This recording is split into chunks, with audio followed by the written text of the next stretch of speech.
And we are rolling on October 31st, 2017, Halloween, where the sun is not shining, and we're upset about that. We're about to hear an extemporaneous speech, his first from Troy, who will address the question, how will millennials change politics and American government? Millennials are more allergic to a party label than any generation in memory.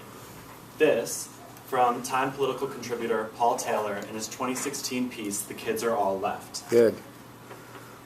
My name is Troy Keitel, and I believe that millennials are ushering in an era of individual ideologies over shared party values. But first, I will offer 3 reasons as to why I believe this is the case. But first, I'd like to point out that according to Pew Research Center, millennials now surpass baby boomers as America's largest generation. As such, it's essential we understand this demographic in order to understand the future of politics and the American government. My first point has to do with 2016 exit poll data and actual party affiliation. So according to the Center for Information and Research on Civic Learning and Engagement, CIRCLE, 2016 exit poll data suggests that millennials were more likely to vote for a non-mainstream candidate or not vote for president at all on their ballot than in generations past. In addition, this could kind of be seen in the primaries, where non-mainstream candidates such as Bernie Sanders won over 80% of the under 30 vote. It was clear that it was going in this direction. Additionally, more millennials are identifying as independents than older generations. And what's interesting is this trend directly corresponds to age. So the older the generation, the more likely they are to be firmly rooted in one party or the other, whereas the younger generations are more likely to be identifying as independent. My second reason has to do with technology. Millennials are comfortable with technology that allows them to access information and discuss key issues with communities outside of typical party gatherings. In Michelle Diggle's 2014 article, Millennials, Political Explorers, she says, if knowledge is power, then millennials have been empowered earlier than any other generation. They don't need the convenience of a party label because they have the convenience of the internet and the information that comes with that. My third and final point has to do with the rise of grassroots movements. Millennials are more concerned with specific issues rather than sweeping generalized party platforms. In Tim Dickinson's 2017 article, Rise of the Grassroots, he notes that while parties hope to ride this wave of activism and bring people into their camp, people on the ground aren't so keen to support these mainstream candidates. He says that political parties serve less as a vehicle for change than an obstacle to it. So, in summary, today I brought up that more millennials are voting independent or for non-mainstream candidates. Second, that there's no need for voting, the convenience of voting along party lines, because technology has enabled them to research key issues and discuss things that way. And third, that millennials are more interested in these key issues and they're not satisfied by these generalized party platforms. For these reasons, I believe millennials are ushering in an era of individual ideologies over shared party values. Millennials are more allergic to party labels than any generation in memory. And with their growing numbers, they have no reason to suffer through allergy season. Thank you. Time. 3:29. 3:29. Let's go over every time. What'd you like? Hi, my name is Anita. Hi, Anita. I really liked the way your speech was flowing, and then your references were really good, and you listed all your dates and then the people that you were referencing to. Thank you. So that was really good. So good job. Thank you, Anita. Improvement. Hi, Daniel. You did a really good Hi, job. Daniel. You did a really good job describing millennials. You also did a really good job describing what sets up millennials to really change politics, but you didn't really go into like what this means. Like, okay, so political parties, what does that mean for political parties? Are we going to see like an ambush of new Bernie Sanders candidates out of nowhere? Are we going to see like just political affiliations to parties just suddenly drop down as millennials age? Like, what does that mean? Okay. Well, to take Daniel's, well, I like your speech, don't get me wrong, and it was fluent. It could have been longer. You could have elaborated more. Yeah. But to take Daniel's point a little further, you didn't really address the second part of your question. You really addressed, your answer really was more, how will millennials change politics? And you had good analysis and evidence for that. But how they'll change the structure of American government was left untouched. That's fair. So we had kind of a void there. I loved your Paul Taylor quote from Time Mag, and you tied back to Time Mag, and you had a clever ending to the, allergic and all that stuff. So that was cute and well thought out, very good. Yes, party values, and you saw reasons for the shift, and you Pew Research Center, and you gave us the dates, so that was good. They veer away from traditional parties. You quoted Bernie Sanders. That was excellent. Want you to work on your walking. Go left, right, and come back to the center for being the power center of the room. Right. Like to see a little better, longer eye contact with people all around the room, not just sort of in the center of the room. 2 minutes left? Yeah. Okay. And your summary was good and well taken. Your summary, your stuff was pretty good. Rolling Stone is not, Yeah. yeah. Anyway, and your canais. Let's talk about your canais. Don't rush. Make eye contact and move for each point. How did it go, Troy? I think if I hadn't made the conscious note to move, I don't think I would have moved at all. Yeah. So that was helpful. Good, yeah. I was really trying to make eye contact. I think I struggled with one or two of the dates. I actually flipped two of my issues. Right, I know. Noticed. Yeah, I did. I And noticed. so I tried to restructure it as I went on. Yeah. So that tripped me up a little. But overall, I think I'm pretty happy with how it went. I think I may have rushed it since all of my other tries were. Yeah, over you 5 did. minutes. You did. And work on slowing down and having a vocal variety a little bit more. Yeah. And when you have somebody like Michelle Diggle, who's a PhD, you can call her Dr. Diggles and, Right. give her a little oomph. Yeah. And if she's from, a good university like Right. UCLA, say so. Yeah. She's from Harvard, no. But anyway, good job. But work on using your full time and answering the full question. All right, yeah. Okay, thank Thank you. you. Okay, let's hear from Candice Bergman and then Arman Hammer. Hi, Candice. How you doing? Okay, good. Stand up closer to the. Looks like you're afraid of the audience when you stand so back by the wall. Okay, she's from England. Excellent. Yeah, okay. She's an English person today. Yes. Okay. Candice stands before you, managers. Anything? Put that evil phone away. No texting in class. Oh my God. Pay attention. All eyeballs should make sure all eyeballs are on you, Candice. Finding friendly eyes into the front and the center. Say your name. Feel the love. Start your speech. Hi everyone, my name is Candice. Hi, Candice. Today I want to talk to you about Brexit.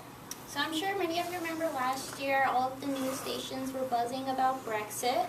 It was probably all over your Facebook or Twitter feeds. Some of you may have clicked on the little news articles to read a little bit about it, or some of you may have just laughed at the memes and kept scrolling. I'm guilty of that. But today I want to convince you that it's worth reading into Brexit, that Brexit is going to have a global impact. And to do that, I want to use Scotland as an example. I want to talk about a similar referendum that Scotland held in 2014. I want to talk about their voting demographic and then also their main export. And then, a lot of you are probably asking the question right now, I'm not in England, so why should I care? Well, that's because I mean, we don't share the same country or the same continent, but what we do share is we share the world, and Brexit is going to have global impacts. So the first reason why I believe that Brexit is going to increase the chance for Scottish independence is because of a similar 2014 referendum that Scotland held, voting for their independence against the European Union. Ultimately, they voted to stay just because of the amount of benefits that they were receiving from the Union. And then so again, when Brexit was proposed last year, according to an article published by BBC News in 2017, again, all 32 electoral regions in Scotland voted to stay in the European Union. However, since the rest of the majority in the United Kingdom voted to leave, that meant that ultimately they would have to leave as well. So now Scotland has two options, right? They can either choose to leave the United Kingdom and rejoin the European Union to get those benefits back, or they can leave the United Kingdom and just be Scotland.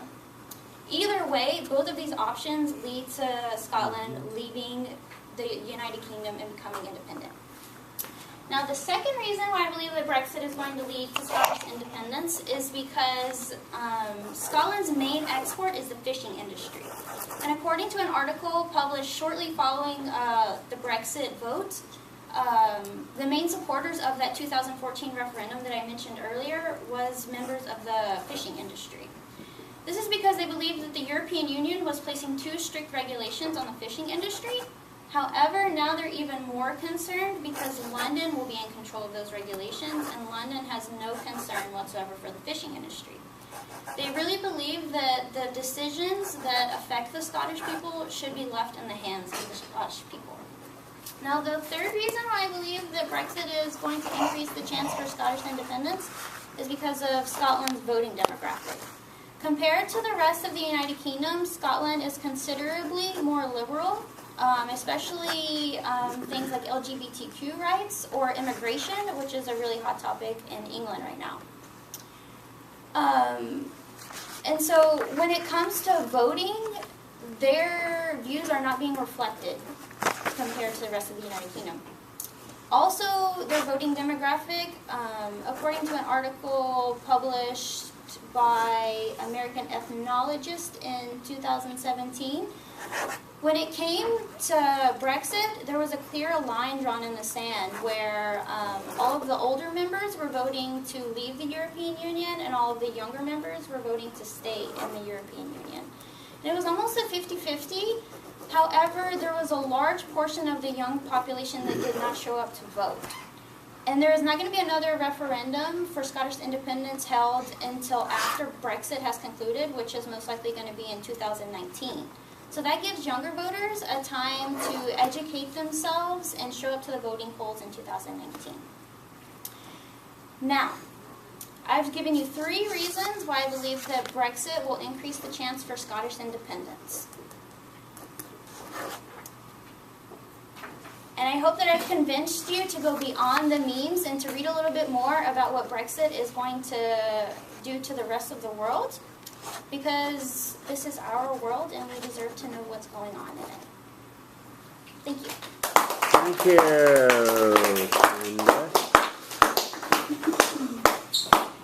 Hey guys, What'd you like? Hey guys, my name's Leo. Hi, Leo. Hi. Candice, I really like the fluidity of your speech. I really felt like, kind of towards the end, you started to chop up a little bit, but throughout the entire speech, it was really good, and I never at once, paused or, saw you pause, or, even your ums were really kind of just fluid with the whole speech, and so, good job with that.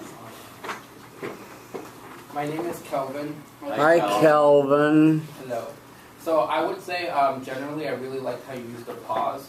Pausing is very key when you're making speeches. Sometimes when you forget something, instead of saying or like, you can do a nice pause. People like that anyway. It's good for speeches. What I would say, though, is that you kind of disrupted the structure of, the extemporaneous speech, particularly in the beginning.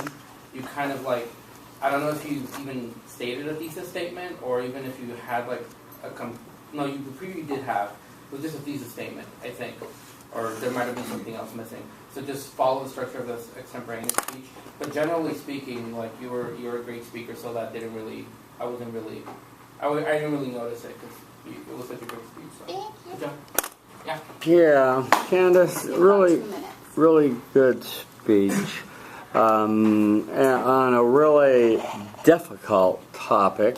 You acknowledge as much with your intro saying, when it came up on our feet, everyone just went, yeah, right. Whoa. Scottish independence? I don't think so.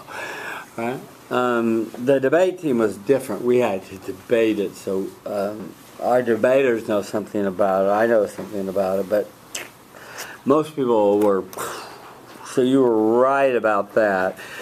Our friend over here was correct. We needed a little better thesis preview of your position that, you know, it is likely that Brexit is going to cause Scottish independence for 3 reasons, and succinctly give them so that we have a really succinct preview, thesis preview, stated. Your SIG statement was good. Your main body was excellent.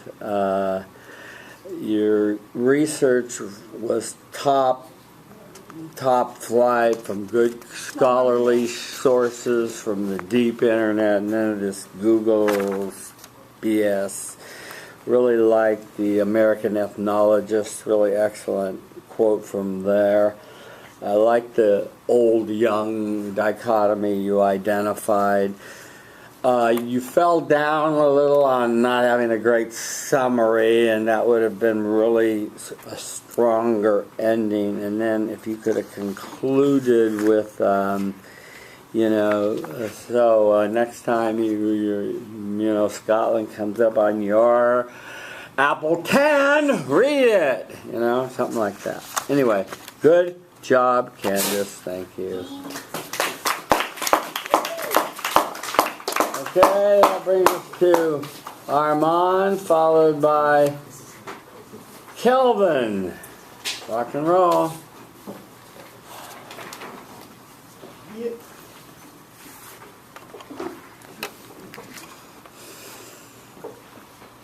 Hi everyone, my name is Arman. Hi, Arman. So, I'd like you to all participate in this. Everyone close their eyes and put their heads down. Please. Imagine a happy place. You're walking at nighttime with a loved one, enjoying your time, and boom! You're on a target list for suspected drug use, and you were shot by masked hitmen. This is a reality in what's happening in the Philippines. Today I want to answer the question of how the U.S. should respond to the extrajudicial killings under President Rodrigo Duterte in the Philippines. And my answer to that question of how the U.S. should respond is to distance ourselves and to loosen relations to eventually cut ties.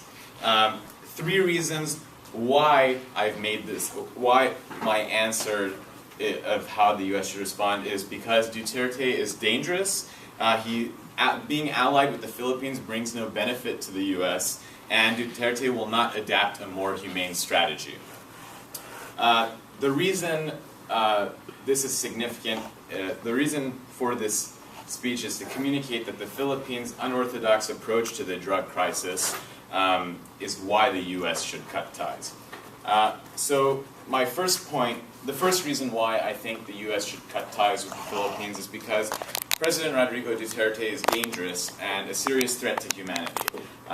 Back in the 90s, he established an organization called the Davao Death Squad, or DDS, and in an interview with Edgar Matobato conducted by the New York Times in September of 2016, he stated that most of the people in the Davao Death Squad, Edgar used to be part of the DDS, were rebel returnees, police, and civilians, and that they were responsible for over 2,000 deaths between 1998 and 2008 in Davao City in the Philippines, in which President Duterte used to be the mayor of. Now, these hitmen find prey after the sun goes down, and they go on the target list and start bringing these suspected drug users and dealers down. In April of 2015, the Filipino Express reported that President Duterte denied any affiliation with the Davao Death Squad, and the public was in shock when he said in a speech, if you are doing an illegal activity in my city, if you're a criminal or part of a syndicate that preys on the innocent people of the city, you are a legitimate target of assassination. Now, I find this very ironic because he is killing these people, and he is the one who's the dangerous person, because he's directly affecting these families that have been affected by these deaths. My second point is that being allies with them, the U.S. being allies with the Philippines, does not significantly benefit the United States. Now, the Philippines is one of the oldest Asian allies of the U.S., but since Duterte took office, he's not relying on the U.S. anymore, and he's strengthening ties with China and Russia. And just 3 weeks ago, The Economist reported that Russia provided the Philippines with over 5,000 Kalashnikov assault rifles. And it's clear that he does not care about U.S. ties. Now, my third point is that President Duterte will not adopt a more humane strategy to deal with the drug crisis. The Washington Post reported on August of 2017, Secretary of State Rex Tillerson gave advice to Duterte about how to solve the drug crisis in a more effective and humane way. But he took it with a grain of salt and did not care to think about these strategies. The U.S. has been dealing with the drug crisis for decades. More than 60 million people are drug addicts, but that is why the U.S. is a credible source to give advice to these other countries, such as the Philippines. Everyone deserves their day in court and a chance to plead their case, not to be just shot on the street just because they're on a target list. In summary, I have shown you 3 reasons. I have shown you how the U.S. should respond by giving you 3 reasons why the United States should cut ties with the Philippines. And in conclusion, there should be no doubt in this room that the Philippines is dangerous and unwilling to adopt a new plan for their war on drugs, as well as that they are a negative influence for the United States. If you visit or move to the Philippines, I urge you to stay off the streets, at least at nighttime, and resist any type of drug use if you want to stay alive. Thank you. Thank you. What did you like? What was my time? 509. What did you like? Come on. Hi, Jason. Hi, Jason. What I really liked was you have like a really, I want to say like soothing, but like the way that you talk is like really easy to listen to. I know it's like a weird thing to say, but like it was just like very captivating. Thanks. I've gotten that before. Yeah. And then also I really just liked the way you structured it. It was like super organized and it was really easy to follow along. Thank you. Hi, I'm Chloe. Hi, Chloe. Hi, I thought it was Chloe. really, really good. I think the only thing I would say is just work on eye contact and like when you do look down, maybe like not looking down for as long as you did, and just be able to like glance and then look back just to maintain the eye contact. But other than that, like super dumb. Thanks. 2 minutes. Okay, let's just cut to the chase. Lose your notes. I'm not a big fan of close your eyes and sort of junior high-ish, but you scared the bejesus out of people with your whap, so it was dramatic. I don't know how you tied back to that. I don't know if you closed your eyes, but you had kind of a clever ending. But anyway, I'm not a big fan of imagine this or that. Yeah, I want to get to the part of it was a perfect setup, but I want to talk about, and your significant statement was fine. Your first reason was 1 minute. threat to humanity. I'm not sure I consider these drug dealers humanity. What's wrong with vigilante justice? I'm just playing devil's advocate. You can argue with me later about this. But I think the real gap in your analysis was does not benefit the United States in a significant manner. We've got bases there, and we needed to address that if we're going to lose our bases and our counterbalance to China and the South China Sea and our strategic projection there. That's what I think you just completely ignored, the importance of the base. Stay within time, speak slowly, don't rush, and keep your hands out of your pocket. How to go? I think I went pretty well. One thing I just have to improve on, throwing these away, the notes. Yeah. I don't know when it's going to happen. It's got to happen soon and fast. You gotta. God gave you a great memory, and let's see you use it. I'll talk to you later about a way to do this, but it hurts your credibility and your eye contact and everything else. Thank you. Okay, Kelvin, you're on deck after Insia. Oh, you're next? Yeah. Oh, and then Insia. Oh, you're saving the best for last? Okay, let's go. I already went.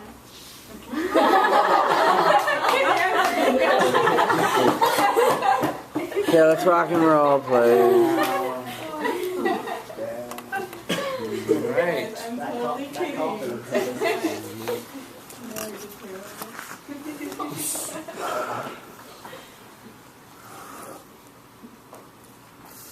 Okay. In many ways, Carlos is just like any other middle school kid. Loves pizza, sometimes doesn't want to be in school, and loves to play video games on Saturdays. But unlike almost every other kid, he has to deal with a particular issue. Every Saturday morning, he has to travel for 2 hours and a half to the San Diego, little south of San Diego, to a border wall. And through that border wall, he's able to meet his mother on a weekly basis. He says hello, they say goodbye, and he's back here to LA. Carlos is not an exception. Just like Carlos, there are many students who have to suffer this tragedy, really. As someone who has worked with students myself and works in nonprofits, I constantly see this daily.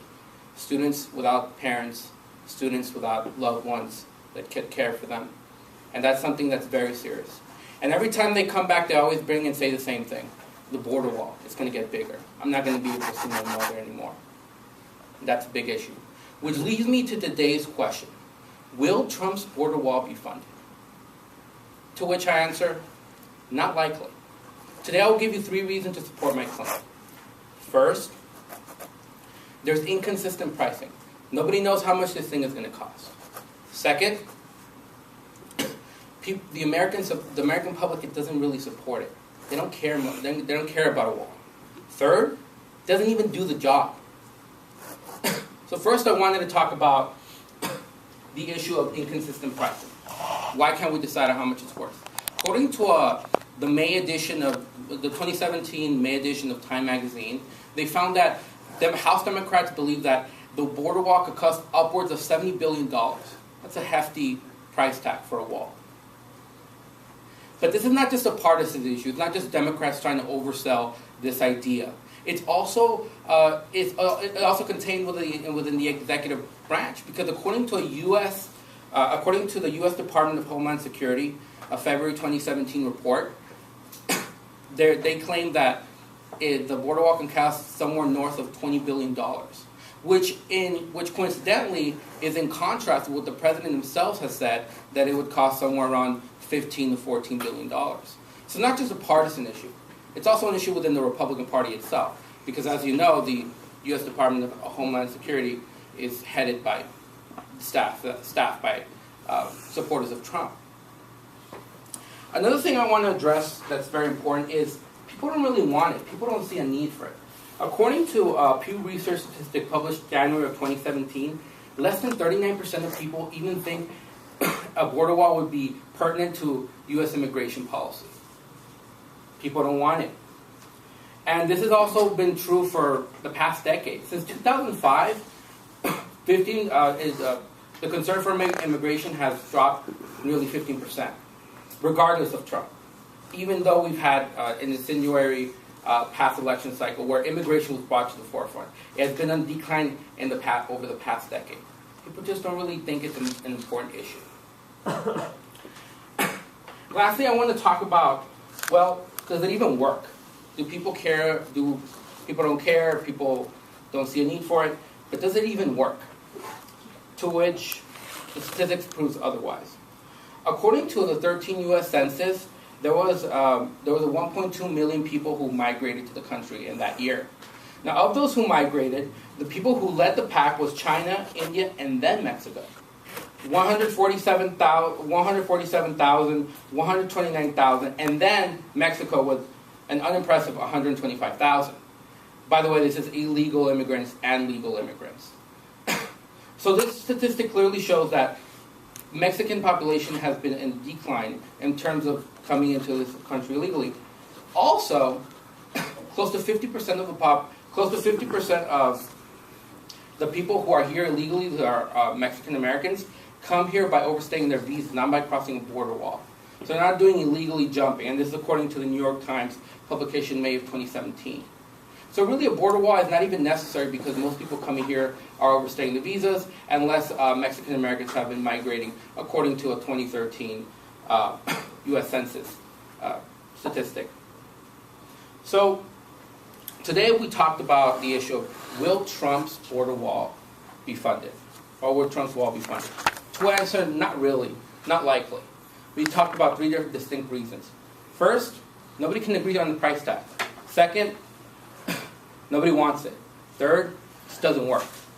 So next time you take that vacation down to Tijuana, Rosarito, trying to have a good time for spring break, just be conscientious of what you're doing. Be conscientious of what you see. Because who knows, you might see Carlos. And if you do, let them know that there are people out there who care. Don't let this toxic immigrant narrative proceed. We don't need this in this country.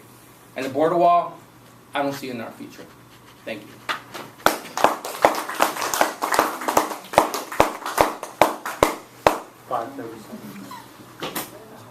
Oh my lord. Okay, what'd you like? My name's Elise. Hi, I Elise. thought your introduction was super effective and your information was really convincing. Like I had no doubt that you were right. Arman. I think the only thing that you can do to improve is like just practice more to where you don't need note cards. But I thought it was super good. I'm just being nitpicky. But you always look like you looked down to your note cards for like your points, and I feel like that's something that can be easily remembered if you put like another hour. But it was really good. Thank you. Let's talk about. Thank you. Ouch. Let's talk about your speech. I can talk to you about it further after class if you're interested. Not a big fan in anecdotal intros and tiebacks, but you tried to grab our heartstrings with this story. Not sure how typical this is or how President Trump's policies will impact us or not, but nonetheless, that's how you started it, and you did tie back with it, so that was fine. I think that even though the question asked, will Trump's border wall be funded, I would prefer you refer to it as President Trump in your speech. Just shows more class on your part.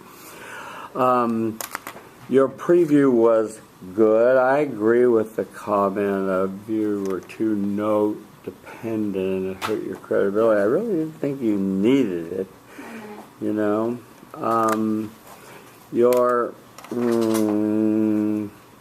the Democratic estimate is and there's a difference between President Trump's and Homeland Security of 15 to 20. So, you know, it's probably going to be about 30 that they'll want to spend on it. And if that's how much that is and whether that's doable, I don't know. Whether they'll use that for just repairs of current fences that haven't been fixed, I don't know. On the electorate don't want it, it's clearly become less of a policy imperative to people. Yeah. So you make a good point there. I would have liked you to have cited under your A subpoint of your 147,000, 129,000. Yeah. I would have liked you to have cited where that came from orally in your presentation. I didn't say that. No, you didn't say it. It was from Business Source Complete, September 7th, 2015. So say it aloud. Oh, okay. Oh, I got you off the camera. Ooh, sorry. Yeah. Is my time up? Yeah. Okay, my time's up. And a good tie back to Carlos. Yeah. Okay. Yeah. You made a convincing case. Just a little bit less reliance on your card. Okay, last but not least. I lost my outline on the way, so I'll have to give it to you What? this time. You have no outline? Oh my God. Your dog ate it. Oh my God. Okay, let's go. You want a piece of paper? Yeah, I'd love a piece of paper. Has a roll sheet circulated today? Thank you. Rock and roll. The earth felt like a boat in a storm. I felt like the heavens were falling. My ears went deaf for a while. My windows and doors are still broken. There are cracks in the wall. This was Mohammed talking to CNN about his experience of the massive ordnance air blast, or the MOB, or as indelicately people started calling it, the mother of all bombs, that was dropped in the Akan district in Afghanistan on the 13th of April 2017. The question that I'm going to be answering today is that should the United States have dropped this bomb in Afghanistan? I will give you 3 reasons today why it absolutely should not have, much alike the recent military strategies, much alike a lot about the military strategies that the United States has partaken in. But before that, let me tell you why it is important. The MOB, or the Massive Ordnance Air Blast, is the largest non-nuclear tactic that has ever been used in war. Not only has it brought back attention to the Afghanistan war, the consequences of this particular weapon have been so negative that it definitely merits a criticism. Now, the first reason why the United States should not have dropped this bomb is that the purpose of using this weapon without a clear strategy, without a clear military strategy in place in Afghanistan, is absolutely nothing. So one has to ask themselves, why do you use such a heavy weapon? What is the purpose? What does it achieve? And ultimately, the effects of that weapon, how do they tie into a greater overall, overarching military strategy in the region? The answer to all of these questions is nothing. The United States currently does not have an overarching strategy in Afghanistan because it has not figured out how to get beyond killing people.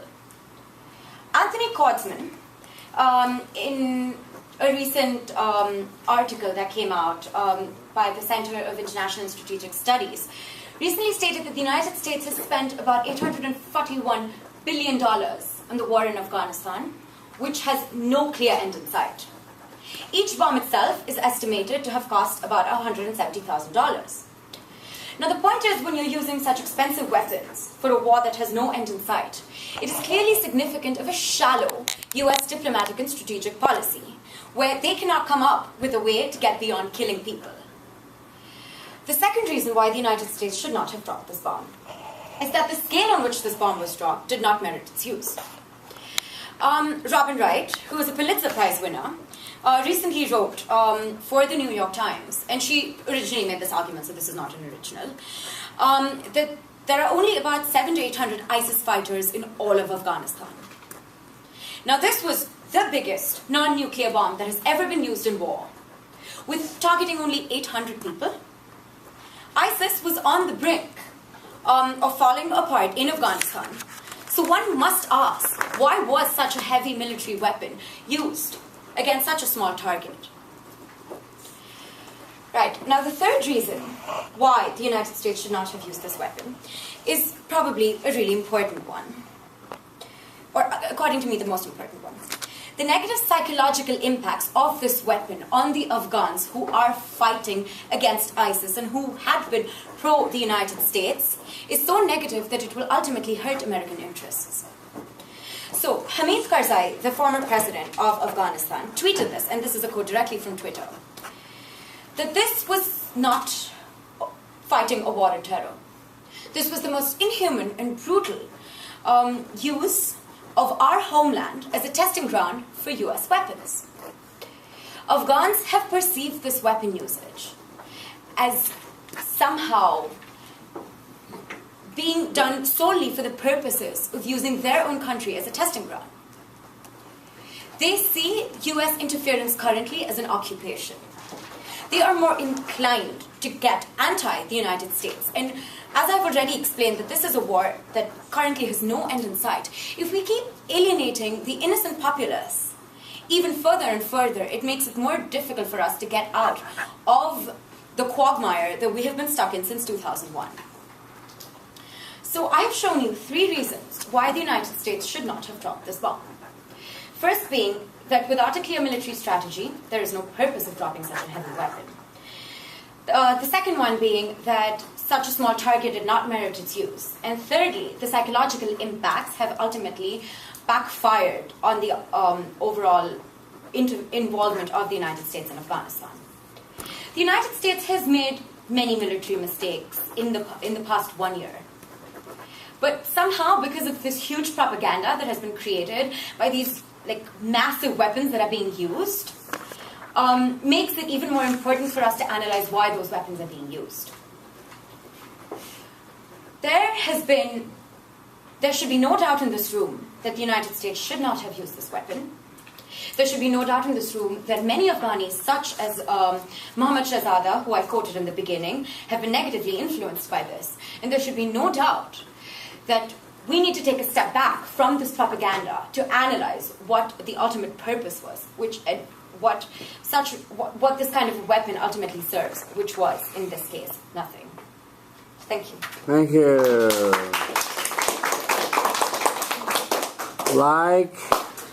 Hi, my name is Arman. Hi, Arman. I think it was great. I mean, even though you brought up your notes, it was awesome that you set it down, because I knew that, wow, you actually knew what you were talking about. And also, just the way you spoke is it was just really, yeah, no. It was soothing, it was just great. I loved it. Thank you so much. Improvement. Hi, I'm Troy. Hi, Troy. I thought you did a really, really good job. I think one thing maybe to consider is that if there are people who have different views on the issue, to take that into consideration.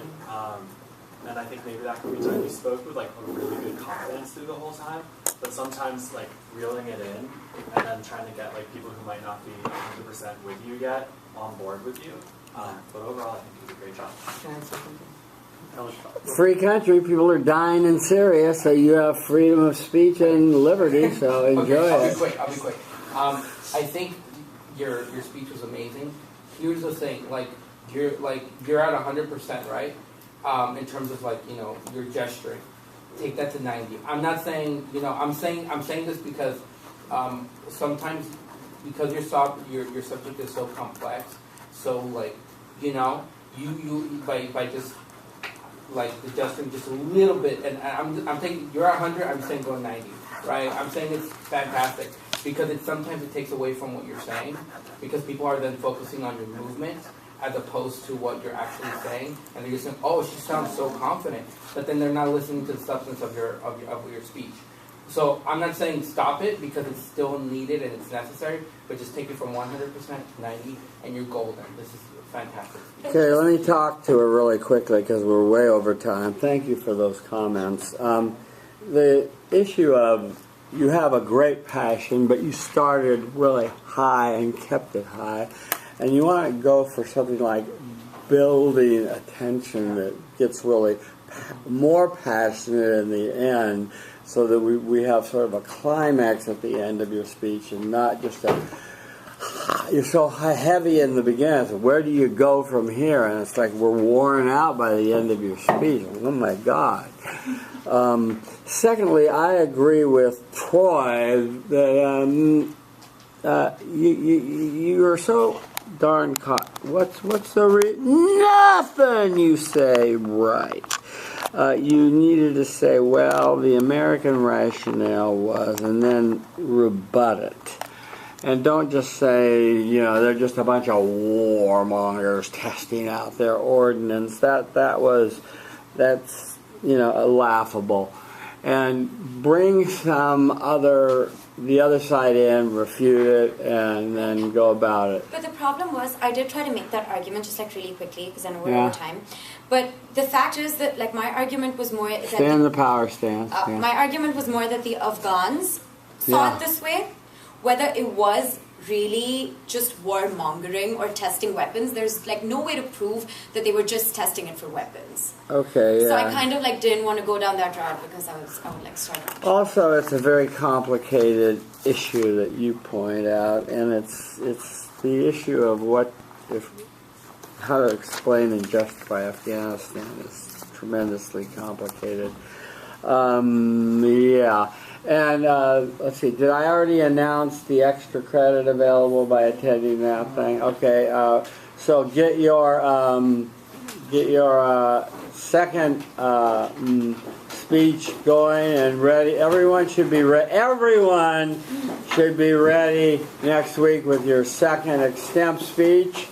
And I will not take any volunteers. I will randomly call on people, Daniel.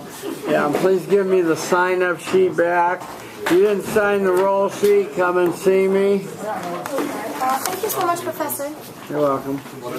I just had a question. You mentioned during last class that you would show an example of the midterm. Oh, yeah. Are you ready for that?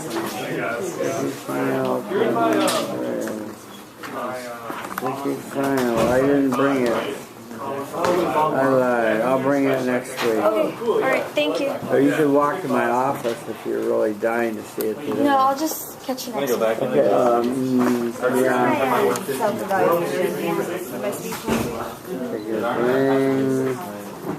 Sticky final example. I realized that I England, forgot what You forgot what? my next speech was supposed to be about. Do you have the paper?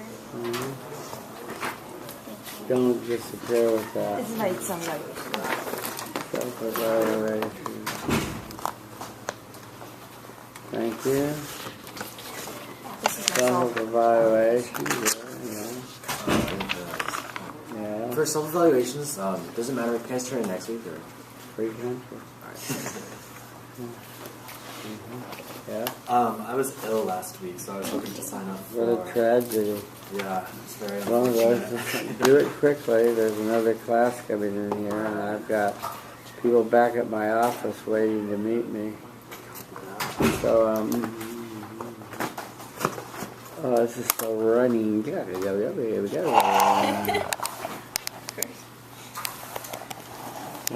you made a good point about Cynthia's, gestures and level I of do that a lot. My coaches told me. passion. Yeah. But I like her persuasive. It was very good. Passion. She has a good level of passion. Yes.